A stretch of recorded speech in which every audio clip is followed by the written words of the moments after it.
MTTS night. Let's give a round of applause. All these students. And so we wanted to officially introduce ourselves. My name is Louise Thomas. I am the MTTS 504 coordinator for our upper campus 6th through 12th grade. And I'm Debbie Lawson-Hicks. I am the Davita Downhill for pre-K. And so we have some other staff members here that you're going to get an opportunity to hear all of the resources, a lot of tips that you have for helping your child at home. We have Mr. Holmes and Ms. Hubert Lefty and Ms. Jackson representing our special education department. We have Mr. Brewer here. He is our attendance specialist, and so he will be sticking around the media center if you have any questions about attendance. We also have Dr. Pender, our Dean of Student Services, and Ms. Natasha and Ms. Jones, who will be focusing on SEL and behavior. And then we also have our instructional gurus, our instructional coaches, Jeremy Henderson, Ms. Twyman, and Ms. Gresham, representing K-12. I don't think we have gotten anyone. We also have some of our RTI teachers here, right, representing JA. Who else do we have? Who's my waving in the back? We have Ms. Thomas and Ms. Romo. I know we have Ms. Wade here as well. They are here to support tonight, so we appreciate them for coming out. These are the people who have their hands on your students day in and day out, and they are the glue that makes all of this work. So we appreciate them, and we always want to give them a shout out whenever we can, because they are some phenomenal educators. And so again, we've kind of already talked about why we're here tonight for the purpose of MTTS to provide you information and hopefully fostering a collaborative effort. I know, of course, after COVID, it's kind of slowly getting back into the swing of things, and so we want to make sure that you have all the tools you need to help your child. We'll just do a brief overview of MTSS, which stands for a multi-tier system of support.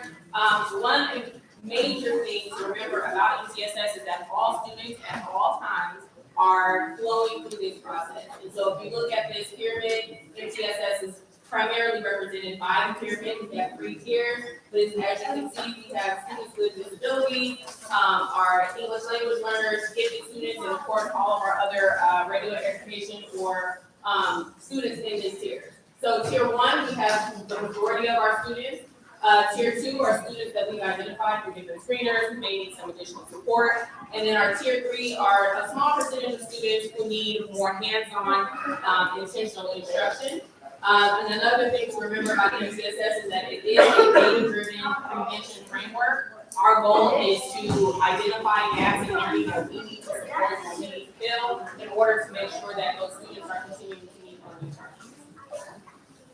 And so a part of MTSS, all of it is centered around child finding. And so our ultimate goal, child finding is not just for the schools to identify, but it's also incorporating parents, helping us identify when we may be having some challenges, and we're working together to ensure that your child is getting the support that he or she will need. Again, a lot of words that you will get a copy of, but again, it is officially a law that we follow here at Drew High School. And for the child find, you can also find that same language in Drew's handbook. So you'll be able to see things about parent rights and procedural safeguards. But the important thing as a school for child find is identifying students who need support, but then also providing information to you all as a parent. So MTSS 9 is one of those things where parents have an opportunity to come and hear about the support that we're providing for your students, hear about any type of, not just support, but any type of way that we can help you. And then it also gives you an opportunity to interact with us, to express any concerns you may have about your student. Another thing to remember about Child Find is that it is a continuous process, and that you all have rights as parents under Child Find. So under Child Find, parents have the right to request an evaluation for their child if they suspect their child has a disability. You have the right to have your child evaluated by the school team at no cost.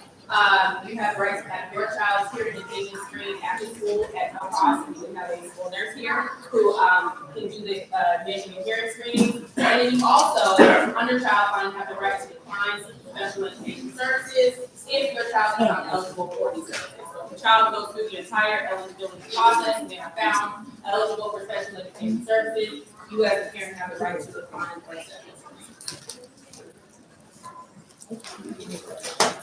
So our first steps as a school to figure out, okay, where is a student and how can we best support that student is universal screening. And so all of our students, kindergarten through 10th grade, take math. And then when we see students that are scoring at risk, we will do other screeners to see if that was just one bad day or if the student really had a deficiency in that area. And so at the EA, they use Ames, Webb, and Fast Readers as second screener. At the JASA, we just use Fast.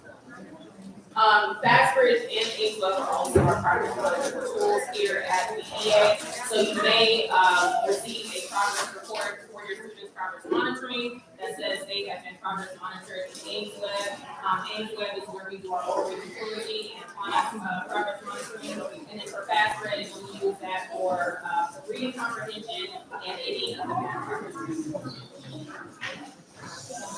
And so we talked about child find and MTSS, but also another big part of our job is working with our students that have 504 plans or that may be 503 eligible. We will have a session today that will go more in depth about what is a 504 plan, what are some potential accommodations and how that looks.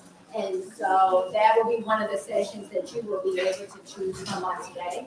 But again, similar to Child Find, our ultimate goal is to support our students that have medical conditions or symptoms of medical conditions and making sure that they have the support they need. So we'll do an overview of MTSS 9. I know that you all are eager to get into the classrooms and interact with the RTI teachers and coaches. And so we have several sessions set up. If you have a student in the math lab or the Lit Center, you have an opportunity to go to the math lab, the Lit Center, and tour the math lab and Lit Center. They are phenomenal spaces, and those leads in the math lab and Lit Center have some really fun activities for you all to do. We also have a social emotional learning that is for K-12, so we learn about our SEL curriculum and the video services offered at group. This includes our mentoring program and other initiatives that are put in place by our student services. You'll also receive information about instructional support in the classroom. We have a reading K-5 section, and then we have math K-5 and math K-12. And so if you receive this sheet, you'll see which rooms they're in, and of course we are going to guide you to those rooms so you can find the spaces.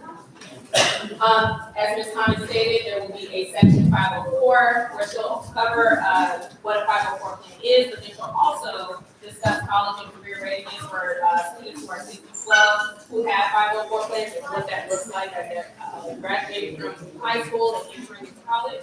And then our special ed team, our dynamic special ed team, will have a session that runs from 4:55 to 5:40, so it's the entire time.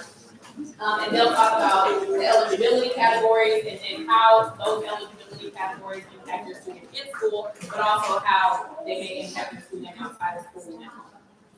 And so what we'll do now, we're trying to get you to your sessions on time. What we'll do now is you all have this sheet. And then Ms. Thomas and I will guide you to the hallway. We're all in the first grade hallway. And then we'll break off into our sessions. Your first session will start, and then your leader of the session will let you know when to transition to that second session.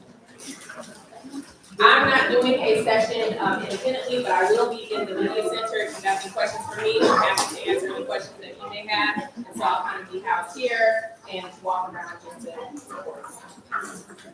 All right, well, thank you all again for coming. It just means a lot to see all of you.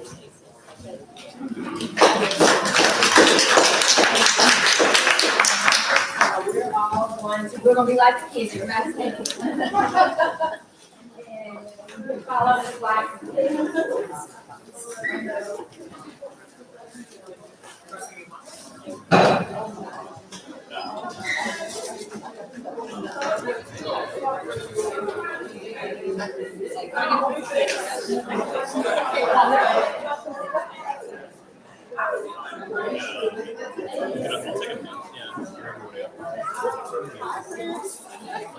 Which child?